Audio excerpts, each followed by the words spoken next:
Quand on est irakienne, créer sa propre entreprise est un véritable parcours du combattant, y compris quand on a un diplôme universitaire. Avant de créer sa propre marque, Irak Couture, Ala Adel a dû d'abord convaincre son entourage, obtenir des prêts et surtout se faire une place au milieu des préjugés.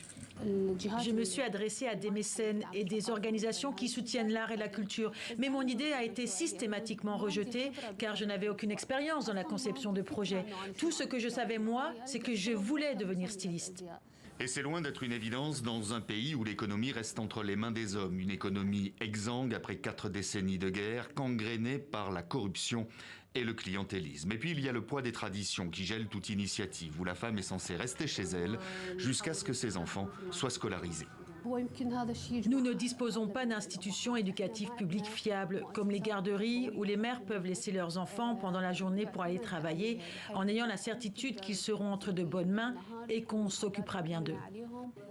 Une société patriarcale où la femme fait l'objet de nombreuses discriminations. C'est ça le vrai fond du problème pour cette Irakienne qui vient de créer son commerce d'aliments diététiques et dispense dans le même temps des formations auprès de celles et ceux qui veulent entreprendre. Personnellement, je fais en sorte d'être accompagnée d'un homme lorsque je vais acheter des matières premières. Et je me rends dans plusieurs endroits connus de Bagdad, où les fournisseurs vendent les matériaux et les machines nécessaires. Parce que je crains d'être harcelée lorsque je traite avec des hommes.